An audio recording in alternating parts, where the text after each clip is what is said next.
I'm Wade Peterson, owner of Journey's End Homes. We build custom homes, and we founded our company to debunk this myth that custom equals expensive. We believe custom just means that you gave it some forethought and it makes sense for the way your family is going to live in it.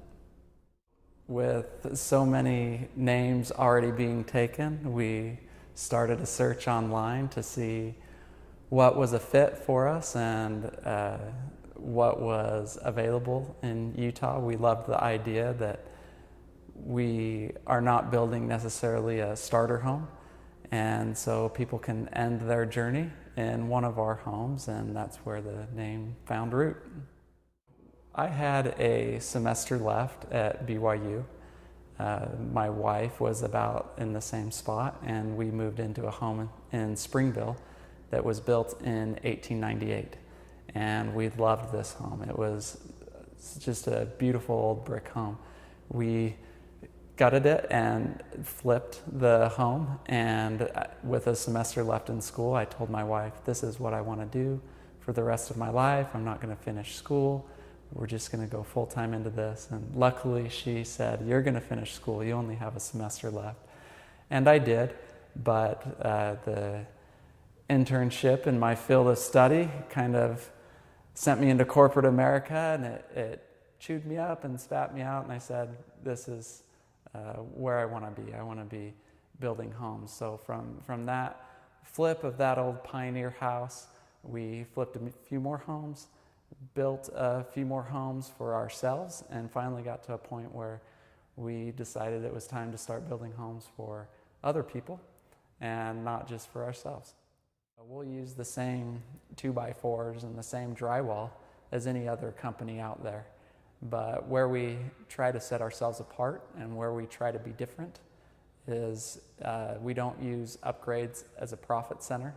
We want you to be walking through the home with us and with the electrician, and if you want to add a can light, there's none of this, hey Wade, what do we charge them for a can light? You can speak freely with all of our trades, and we know it's going to be $50 because the trim and the bulb and the housing is $35, and we're going to need to pay them $15 to put it in. So that is where a lot of clients, I think, find value in working with us, is they may have entered a neighborhood with homes that start in the 280s, but by the time that it's actually their home, they're $60,000 worth of upgrades into the home, and that can be a frustrating experience that we want to avoid. So we guarantee a completion date, and we guarantee a price for every home and project that we start. And that way you can put your mind at ease with the questions, what is my home going to cost, and when's it going to be finished? And we take a great pride in that. We work to meet that goal on every project that we start. I love the chance that I have every day to be working in the office, but also being in the field. I try to be on every one of our job sites every day of the week, and things constantly change. Two of my favorite phases of construction are framing, when you actually see the house stand up. That could never get old, driving up to the job site and seeing a house appear from a pile of 2x4s, and all of a sudden it's walls and a home and a roof. And that's so thrilling. And then I love drywall, probably second best, because the home starts to take shape. You can't see through the walls anymore, and the space is defined. So I love the variety.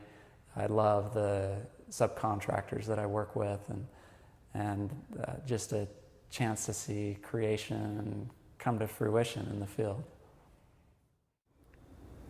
I love the chance to own my own business. It allows me to create my own hours. They say that entrepreneurs are the only people willing to work 80 hours a week to avoid a 40-hour work week, which is true. But at the same time, it allows one to be financially independent. It allows me to take vacations with my family and spend time with them. That's probably the most important thing to me, is having a chance to be with my boys and my wife and a daughter on the way, and to create my own schedule. In construction, you have plenty of chances to fail. There's rarely, if I don't think ever, that we've made a mistake that we can't fix, that we can't come back and overcome. And sometimes it's expensive, and that's fine. Sometimes tuition in life is expensive. As we were starting our company, that I mentioned the home that we built in 1898, we flipped that house and we made $20,000 or something, and that was more money than we thought existed west of the Mississippi. And we were able to do well on the next few flips, and we built up a nest egg that final year that we were in college after a lot of hard work. And we invested that money in a few different spots. All of them ended up being fraudulent. So we were 22 or 23, and we lost $95,000 in 1 year. And that was difficult. That was tough. It was hard to focus on creating new value and creating new wealth rather than just trying to chase people that may or may not have been unethical or may not have been honest with us, and realize that we were going to be way better off the second that we decided to forgive, to move on, and to create new value ourselves. And that was a really difficult thing to do. But I'm so grateful that that lesson came to me at 25 or 24, whenever it was, rather than 60. A lot of people lost that retirement nest egg when they were really in their latter years of work. And so it's hard at the time, but it's a mistake that I'll never have to make twice in my life. So thank heavens it came then instead of later on. I think that the career path that we chose is sometimes one of the most stressful ones that exist on the planet. It's so important for us to please our clients that I can't stress enough how important that is to us. A lot of times I'll wake up at 5 in the morning thinking about flooring that's back ordered, or someone that didn't come start a trade on time at the house, and I stress a ton about the homeowners and what they feel, and it can be a hard process for them to go through and to build a home. We love it, and we do think it's fun, and we want people to have that experience, but it's incredibly difficult sometimes to keep that perspective. And when it is, we think about our family, we think about the fact that all work is stressful. I think a lot of people think that the grass is greener on the other side. The grass is usually pretty green where we're sitting right now. And if you get stuck in that mentality, oh, I'll be happier when I'm done with college. Oh, I'll be happier when I'm through with my internship. Oh, I'll be happier when I've started my own business. Oh, I'll be happier when the business I've started is making money.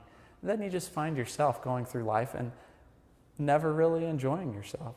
And there's a lot of joy to be had in that journey. And just being with my family, thinking about my wife and my kids, thinking about the work that we've done through the years, and taking a moment to count your blessings, have a little bit of perspective on how great our life is, regardless of whether or not something's hard in the moment, has helped us get through the hard times.